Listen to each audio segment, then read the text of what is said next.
Bapak Ibu Saudara terkasih, kita berjumpa lagi pada kesempatan hari ini. Kalau tak silap kita las-las bertemu ialah daripada tahun lepas. Tapi saya mengucap syukur saya diberikan waktu ke Bintulu.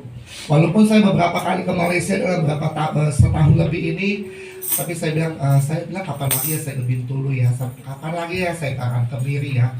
Jadi saya sering sekali melayani di Kuching, saudara sekalian ya. Beberapa kali kami memang disitulah di Kuching adalah center di mana saya melayani, yaitu di Lighthouse Church. Kalau saudara tahu, ialah dari Pastor P5 ya, berbangsa Iban juga. Jadi untuk kita berbahasa Iban pun saya tidak asing lagi gitu ya. Jadi sudah bisa meraba-raba bahasanya begitu ya. Puji nama Tuhan, bulan ini juga ya, 2 bulan ini dari bulan lepas dengan sekarang Oktober, saya bisa lagi kembali di Malaysia setelah 2 bulan bercuti, 1 bulan setengah saya bercuti daripada plan saya setahun, yaitu jadikanlah semua bangsa dan muridku. Bagaimana saya melayani dengan Tuhan dengan luar biasa, dengan hebat ya.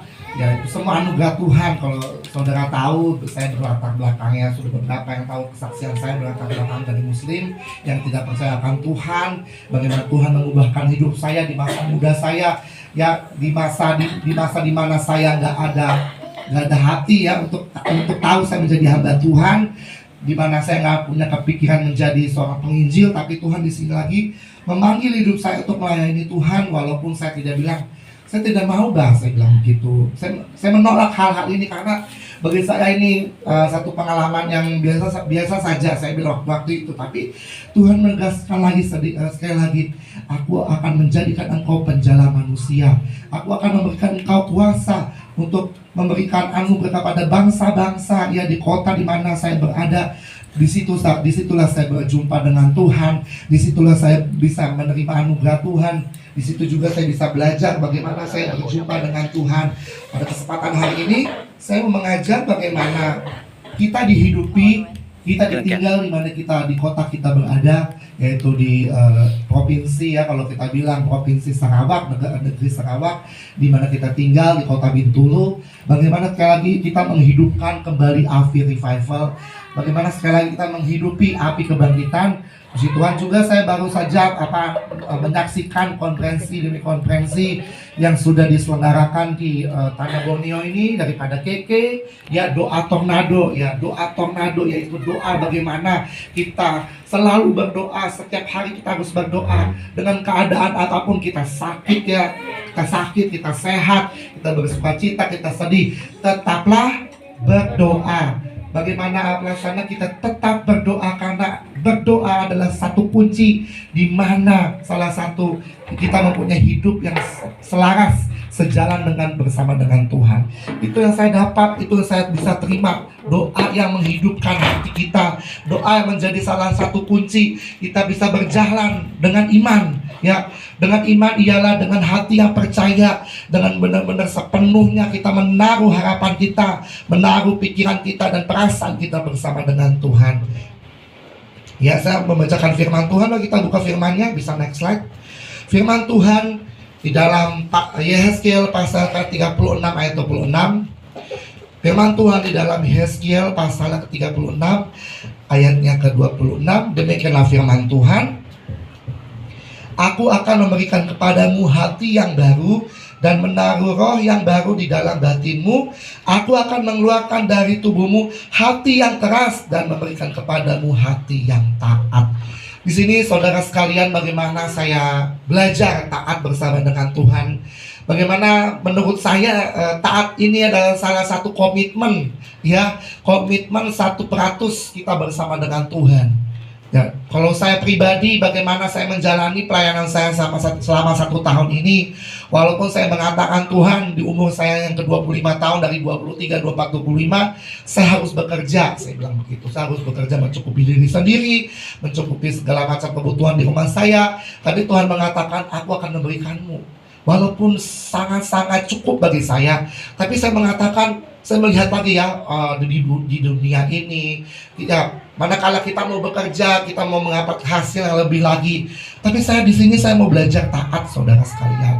Ya, belajar taat bukan saja kita diperintahkan dengan Tuhan. Belajar taat di mana kita dalam pelayanan kita boleh taat sekecil apapun, seberapa yang kita bisa percayakan jiwa-jiwa yang ada di tempat ini, khususnya mau 10 orang, 20 orang, sampai 100 atau 30 orang. Kita harus percaya kepada perkara yang kecil, sehingga Tuhan mempercayakan kita kepada perkara yang besar. Itu yang Tuhan berikan kepada saya ketika saya mau melihat, ya, adalah satu perkataan percepatan, ya, satu perkata di mana kita harus mempercepat hidup kita, ya, walaupun masih muda lagi, masih belia lagi, walaupun mungkin Tuhan memberikan perkataannya di dalam, ya, usia kita yang ke-40, ke yang 50, bahkan yang 70-80 tahun. Kita harus meresponinya, karena ketaatan itu adalah benar-benar salah satu kunci di mana kita bisa berjalan bersama dengan Tuhan. Puji Tuhan juga saya bisa menerima anugerah Tuhan. Saya bisa melayani dan ikut konferensi tribal gathering di Miri. Saya bilang itu tidak ada agenda di dalam buku saya, itu tidak ada agenda di dalam pelayanan saya di Malaysia. Saya mengatakan tribal gathering waktu itu yang memberitahu ialah Pastor Margaret Tan, ibu juga tahu, teman yang luar biasa. Kalau saya ingat 1 tahun yang lalu saya ingin ke Bintulu bersama dengan Pastor Henry. Saya bilang taat saja yang Tuhan berikan hati pembicaraan kepada Pastor Henry untuk saya bisa berjalan dan melayani di Bintulu. Itu ya kata ketaatan yang saya terima, walaupun sebenarnya jalannya nggak ada, Bapak Ibu Saudara, nggak ketahuan. Walaupun akhirnya saya datang ke airport, walaupun kami di airport pun itu ketinggalan pesawat, dan ternyata saya baru tahu Pastor Henry pun mempunyai pas, ialah pas emerald, di mana kalau ketinggalan pesawat besok pun baru dikasih lagi pesawat yang sama. Di situ saya memulai, Tuhan ini betulkah saya ke Bintulu dengan ketinggalan pesawat, dengan nggak ada jadwal di Bintulu, tapi Tuhan memberikan sekali hikmat, hati yang baru. Ya, Dia yang kalau kita sudah percaya dengan Tuhan, Dia yang mengeluarkan tubuh yang lama, sehingga hati yang keras, ya, Tuhan berikan kepadamu hati yang taat, hati yang baru. Ya, yang tanya yang sangat keras, Tuhan memberikan hati yang selembut hati ya Tuhan dalam setiap kehidupan kita. Dan singkat cerita, saya tahan saja sampai di hotel jam 10 malam. Setelah saya calling Ibu Margaret Tan, saya bilang, Ibu, saya mau ke Bintulu, kamu ada kontak kah?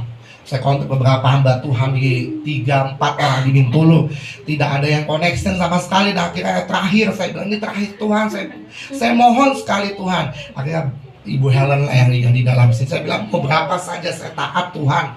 Saya WhatsApp, biasanya kalau sekali WhatsApp ini orang tuh akan ting tong, maksudnya berpikir dulu gitu, ini dari mana, pastor dari mana, gereja dari mana. Saya sering sekali begitu, suratnya dari mana, mau pelayanan mau kecil sebesar apapun harus pakai surat segala macam. Saya bilang dalam hati saya, Tuhan, saya mengajar ini bukan mengajarkan kesesatan, saya bilang, saya mengajarkan ajaran daripada firman Tuhan. Sebelum di akhir zaman ini banyak sekali, dia sudah pendeta kah, dia sudah S3 teologi kah, masih saja menghakimi sesama hamba Tuhan. Realita hidup kita di akhir zaman masih sangat menghakimi. Padahal kita benar-benar ya bersama dengan Tuhan, kita sudah ya pasti setiap hari dia tahu ya pelayanan bagaimana, ya kita harus menjadi kasih sesama kita. Tapi itulah di akhir zaman Tuhan mau memindahkan daripada gandum dan ilalang. Sekalipun kita S3 teologi, saya bilang gitu kepada diri saya, sekalipun saya di dalam kelas teologi, sekalipun saya di dalam kelas Alkitab, kalau kita benar-benar gak bersama dengan Tuhan, kita akan dipisahkan daripada gandum dan ilalang. Sekalipun kita mempunyai pangkat yang tertinggi di dalam dunia ini. Puji nama Tuhan. Dan akhirnya juga Ibu bisa meresponi ya. Dan last time saya bilang, besok saya mau terbang lagi, dan akhirnya bisa melayani ya kurang lebih ada 30 orang kali itu lebih ya. Ya luar biasa, saya bilang sampai, saya nggak kira Pak saya bisa sampai 1 minggu lebih kan gitu. 2 minggu ya, saudara.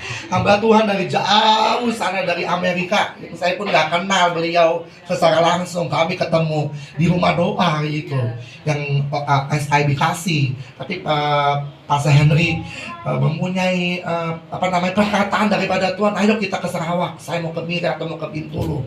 Bisa iya saja, saya jalan saja. Itulah bagaimana kita taat ya, dengan percaya 100% bersama dengan Tuhan. Bagaimana ya, saya juga memberikan kunci di sini. Bagaimana kebangkitan itu ada di dalam kota kita. Bagaimana api revival itu ada di dalam bangsa kita. Yang pertama adalah dimulailah dalam hati kita, dimulailah dalam iman kita. Jadi yang pertama adalah kita harus memiliki pembaruan iman. Boleh next slide. Ya. Yang pertama adalah memperbarui iman dan memperbarui perjanjian. Ya. Kita baca sama-sama di sini.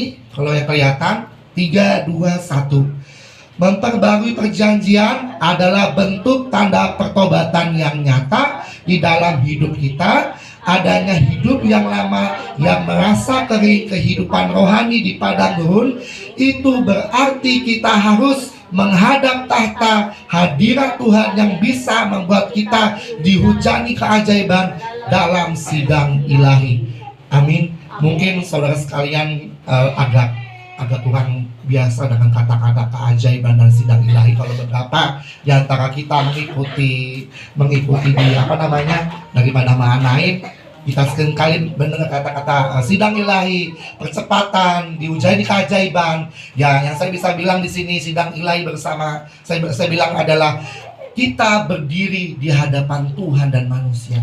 Bagaimana Tuhan menetapkan hidup kita masuk yang namanya perjanjian. Ya, kalau saya mengatakan perjanjian itu sangat banyak sekali. Adalah perjanjian iman, perjanjian anak domba sulung, perjanjian cinta, perjanjian pelangi. Banyak sekali. Dalam kata singkatnya, perjanjian ialah hati kita yang mempunyai komitmen bersama dengan Tuhan, di mana pertama kali kita cintakan Tuhan, di mana pertama kali kita bersama dengan Tuhan. Itu perjanjian pertobatan kita. Kayak contohnya kepada Tuhan, saya akan ikutin kau dengan seluruh hidup saya, walaupun saya harus mengorbankan semuanya yang ada dalam hidup saya. Saya mengorbankan dalam hidup saya semua ekonomi yang dulu dikasih daripada keluarga saya, kehebatan dan keselesaan yang diberikan kepada keluarga saya. Saya tinggalkan semua untuk melayani Tuhan. Ya, kita kan mempunyai Tuhan yang besar. Kita mempunyai Tuhan yang begitu besar, yang menciptakan langit dan bumi ini. Pasti juga Dia Tuhan yang bertanggung jawab untuk hidup kita. Amin. Dia Tuhan yang bertanggung jawab atas hidup kita. Walaupun kita merasa proses hidup kita banyak sekali, tetapi kita memindahkan hati kita bersama dengan Tuhan. Karena di dalam dunia ini kita hanya tinggal sementara, Bapak Ibu. Amin. Percaya kita hanya tinggal sementara. Kita hanya 30 tahun di bumi ini, 40 tahun, 80 tahun. Puji Tuhan kalau 100 tahun. Tapi kita kalau kebanyakan lihat atau sampai 50, 60, 70 hanya menumpang di bumi ini. Tetapi ialah selama kita di bumi ini, kita hanya diproses. Bagaimana kita bersama dengan Tuhan menjalani proses sehingga kita bisa menjadi hati yang murni seperti emas. Ya, nanti di mana kala kita sudah finish strong, sudah mengakhiri hidup yang terakhir, disitulah di mana kita bisa melihat kita mempunyai emas di dalam hati kita. Seberapapun, bukan saja di pelayanan kita besar, bukan saja pelayanan kita kecil, tapi maukah engkau mempunyai hati yang murni di hadapan Tuhan ketika kita melayani di bumi ini. Amin. Melayani keluarga, melayani suami istri, melayani anak, melayani sesama kita. Tak kalah kita lihat agamanya apa, sukunya apa. Itu yang Tuhan mau, Bapak Ibu Saudara. Menjadikan bangsa dan muridku. Seberapa yang kita bisa. Kita lanjut baca, inilah seri pengajaran. Ya, di dalam Galatia pasal ketiga mengatakan, dan jikalau kamu adalah milik Kristus, maka kamu juga adalah keturunan Abraham dan berhak menerima janji Allah. Amin. Kita adalah keturunan Abraham, ya. Allah Ishak, Allah Yakub, Allah yang benar, Elohim Yahweh. Di situ Dia memiliki perjanjian yang kita menjadi keturunan yang banyak. Boleh next slide? Ya. Ayat selanjutnya mengatakan begini. Wahyu, di dalam Wahyu pasal ke-4 sampai ke-5 mengatakan, ya saudara bisa baca. 3, 2, 1. Namun demikian aku mencela engkau, karena engkau telah meninggalkan kasih-Mu yang semula. Sebab itu ingatlah betapa dalamnya engkau telah jatuh. Bertobatlah dan lakukanlah lagi apa yang semula engkau lakukan. Jika tidak demikian, aku akan datang kepadamu dan aku akan mengambil kaki-dianmu dari tempatnya jikalau engkau tidak bertobat. Amin untuk kebenaran firman Tuhan. Waktu saya merenungkan kebenaran firman Tuhan ini sebelum saya pergi ke Malaysia, Tuhan, apa yang saya mau bawakan firman Tuhan? Ya, apa yang saya berdoa pagi, ya kadang-kadang kalau saya di Jakarta saya tidak tidur sampai jam 3, saya merenungkan kebenaran firman Tuhan ini. Jadi Tuhan hanya mengatakan memperbarui api revival di Malaysia. Kemarin saya menyaksikan selama 3 malam 3 hari begitu luar biasa anugerah Tuhan, di mana saya mengingat kembali yang Tuhan suruh, yang Tuhan perintahkan ialah waktu after COVID 2021 sampai 2022, di mana kota yang di mana saya tinggal itu dikunci, tidak bisa kemana-mana.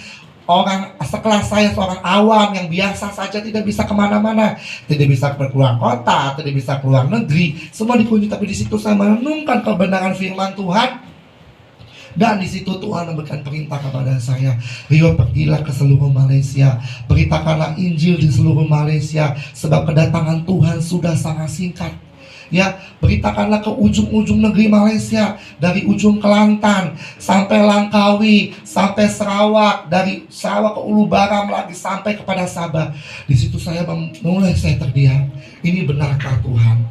Karena di dalam perintah itu bukan saya memberitakan Injil, kami harus membuat KKR, kebaktian kebangunan rohani di beberapa kota. Ya, di KL, di Singapura juga, di Johor, pokoknya di sekitaran KL ada 4. Di situ saja saya taat, saudara. Ya, kalau saya mau lihat itu mungkin bukan mungkin lagi, yaitu amazing grace, kebenaran Tuhan yang luar biasa. Karena di situ kan mengeluarkan biaya yang sangat banyak untuk KKR. Tapi saya percaya saya tidak keluar sama sekali uang. Puji nama Tuhan, bagi kemuliaan untuk nama Tuhan. Sama sekali saya tidak mengeluarkan uang sedikit pun. Ya, jadi ada hamba Tuhan yang sepakat dengan kami, dia mengeluarkan uang, dia yang mengeluarkan makanan dan minuman. Saya bilang praise the Lord. Tuhan yang mengatakan kepada saya, ya bukan saya saja yang dilihat, saya gak mau dilihat, tapi inilah, kalau api Tuhan sudah turun di bangsa ini, siapa saja yang bisa menutupnya. Walau banyak orang mengatakan, ini maaf kata dalam tanda kutip, banyak saya dibilang kata saya bodoh, saya difitnah, saya dijelekkan, buang-buang waktu melayani di Malaysia. Tapi saya mengatakan, Tuhan, ini bukan seberapa, ini mutiara. Bukan lagi saya bilang ini berlian, ini mutiara Tuhan yang saya kasih kepadamu. Walaupun orang yang mengatakan saya bodoh, saya tidak berhikmah segala macam, menghabiskan uang, ya sampai saya habis sampai 30.000 ringgit. Dan itu saya nggak tahu uang dari mana, 30.000 ringgit. Tapi ini mutiara yang saya mau kasih sama Tuhan. Bangsa ini yang saya mau kasih sama Tuhan. Yang saya melayani di Langkawi, ternyata di Langkawi gereja itu tuh mau tutup, ya, karena tidak ada lagi jemaat di situ. Saya bilang 3 orang saja, saya bilang kita bisa berdoa, Bapak Ibu, saya bilang begitu. Ini orang Chinese di Sarawak lah, tapi tinggal di Langkawi, saya bilang begitu. Jangan tutup gereja, saya bilang, saya sendiri saja mau merindukan rumah doa, walaupun 3 orang, saya bilang, saya mau melayani di online pun jadi, saya bilang. Ini adalah waktu penantian. Dan akhirnya dia mendapatkan hikmat Tuhan dan mendapatkan api yang baru, dan akhirnya tidak jadi tutup di kemuliaan nama Tuhan. Di situ juga saya berdoa untuk bangsa itu, saya menangis, ya, seperti Daud yang menari, sampai orang-orang, ya luar biasa api Tuhan. Saya duduk di pantai, saya mengarahkan hadapan Tuhan, jangan pernah engkau tinggalkan Malaysia, jangan pernah engkau Tuhan lalaikan Malaysia, hanya ada kaki dia di Malaysia itu. Saya melihat begitu, Bapak Ibu Saudara. Di bangsa ini di tahun 2022 akhirnya kami memberikan api Tuhan, dan hari itu kemungkinan yang saya bisa nilai belum ada KKR yang besar, belum ada hamba-hamba Tuhan yang besar dari Indonesia melayani, tertutup semua. Di gereja saja berdoa, dan itu Tuhan mau memberikan perintah kepada orang yang sangat kecil. Tuhan mau memberikan perintah kepada orang yang gak dikenal di dunia. Tapi saya mengatakan, disitulah Tuhan yang mau mencari hati yang murni. Di situ Tuhan mau mencari hati yang bersih, kata Tuhan. Dan akhirnya saya bisa melihat penuaian besar di Malaysia akan segera dan terjadi, dan sudah terjadi di bangsa ini. Akhirnya saya melihat kebangkitan kebangunan rohani di Bario. Ya, bukan saja orang ya suku, bahkan orang Cina ya, banyak juga orang dalam tanda kutip orang Melayu pun banyak saja bertobat. Ya, kalau kita sudah melihat data-datanya, di Kucing lagi banyak orang-orang yang menyembah kepada Tuhan. Dan saya bilang kepada Tuhan, Tuhan, terima kasih kalau Tuhan memberikan hati yang nggak tahu siapa saya bisa melayani Tuhan. Walaupun orang dunia nggak tahu saya percaya saya bisa mengenal Tuhan di dalam kerajaan surga suatu saat nanti. Amin, berkemuliaan nama Tuhan. Jadi yang kedua saya mau mengatakan, next slide. Yang kedua tadi saya mau mengatakan bagaimana kita harus mempunyai gairah bersama dengan Tuhan. Yang kedua ialah mengenali dan mendeteksi. Maksudnya ialah kita harus mengenali di dalam diri kita. Walaupun kita nggak pintar, kita nggak pandai, kita harus kenal dan deteksi. Dan kalau kita sudah bisa meng-cross-check di dalam diri kita, kita harus bawa bersama dengan Tuhan. Kita berkata, Tuhan, aku orang yang biasa, aku orang yang nggak kenal apa-apa, tapi aku mau dipakai Tuhan. Mau kita remaja kah, kita orang tua kah, seberapa yang kita ada, kita harus bersama dengan Tuhan. Mari kita baca sekali lagi. Ayo kita baca 3, 2, 1. Melalui perjanjian iman dan pembangunan perjanjian, kita dapat mengalami pengampunan dosa, keselamatan dan hidup yang diperbarui dalam Kristus. Kita dipanggil untuk hidup dalam kasih, pengampunan dan pelayanan, serta mengikuti ajaran Kristus dalam kehidupan sehari-hari. Pembaharuan perjanjian juga membawa hadirat Roh Kudus yang memperdayakan dan membimbing kita ke dalam yang sesuai dengan kehendaknya. Haleluya. Inilah perjanjian kita bersama dengan Tuhan. Kita harus hidup setiap hari bersama Tuhan. Kita harus mempunyai pengampunan. Ya, pengampunan di dalam pelayanan kita. Kita harus juga mengikuti ajaran Kristus di dalam kehidupan kita. Kalau kita mendapatkan pengajaran Kristus di dalam hidup kita, kita akan mempunyai gairah api yang begitu luar biasa. Yang begitu luar biasa juga yang Tuhan bawa sama saya. Saya merasa Tuhan, terima kasih. Walaupun saya bukan siapa-siapa, saya berterima kasih sama Tuhan kalau Tuhan boleh pimpin saya dalam pelayanan. Sekalipun saya merasakan capek, letih, lesu, tapi Tuhan yang memberikan api yang baru. Amin. Jadi di bulan yang baru baru saja 10 hari lewat dan 2 bulan lagi kita akan ke masa Christmas. Kemuliaan Tuhan masih ada, pengharapan kita masih ada. Walaupun di dalam doa kita belum dijawab, di dalam doa kita belum menerima. Ya, tanda-tandanya kita harus percaya dengan iman, kita harus percaya dengan sungguh-sungguh bahwa Tuhan akan menjawab setiap doa. Katakan amin. Haleluya. Next slide, kita akan baca firman Tuhan. Ya, kita baca Matius pasal ke-5 ayat 16. Saya akan bacakan, demikianlah firman Tuhan. Demikianlah hendaknya terangmu bercahaya di depan orang, supaya mereka melihat perbuatanmu yang baik dan memuliakan Bapamu yang di sorga. Amin. Jadi terang kita harus berkelihatan di depan kegelapan, bukan terang yang bercahaya di tengah berkilau. Itu salah. Dengan tanda kutip berterang di depan orang Kristen, karena orang Kristen juga sudah banyak orang yang sudah ada dalam terang. Jadi kita harus memberitakan firman Tuhan di dalam orang-orang yang belum percaya dengan Tuhan. Walaupun di gereja kan banyak sekali kalau saya lihat orang yang setiap hari gereja, mungkin seminggu sekali atau 6 bulan sekali, Kristen pohon Natal pun ada kan seperti itu. Banyak kalau kita lihat kalau nanti sudah masa Christmas, masa Paskah apalagi, nanti gereja itu buat tenda di belakang. Itu nama Kristen pohon Natal bagi saudara. Kita ikuti seperti itu. Kita harus setia bersama dengan Tuhan. Amin. Kita harus bersetia dengan Tuhan selamanya sampai kita menutup mata kita, sampai kita mengakhiri finish strong dalam hidup kita. Ialah janji Tuhan terang Tuhan bercahaya bersama dengan kehidupan kita. Bisa next slide. Next slide lagi bisa. Yang ketiga, yang terakhir saya mau memberikan pengajaran di sini. Yang ketiga ialah mengembalikan api yang padam. Kita baca firman Tuhan di dalam 2 Timotius pasal ke-1 ayat ke-6. Demikianlah firman Tuhan. Sebab itu kuingatkan kepadamu supaya engkau mengobarkan karunia Allah yang ada padamu oleh penumpangan tangan penumpangan, tanganku atasmu. Ayat ini juga mengajarkan kita untuk menghidupkan kembali karunia Allah yang ada dalam setiap kehidupan kita melalui pertolongan dan kuasanya. Ibu saudara, bisa next slide lagi. Saudara sekalian, dalam ayat ini Rasul Paulus menulis kepada Timotius, seorang pemimpin gereja, untuk mengingatkan dan mendorong kita agar menghidupkan kembali kasih karunia Allah yang telah diberikan kepadanya.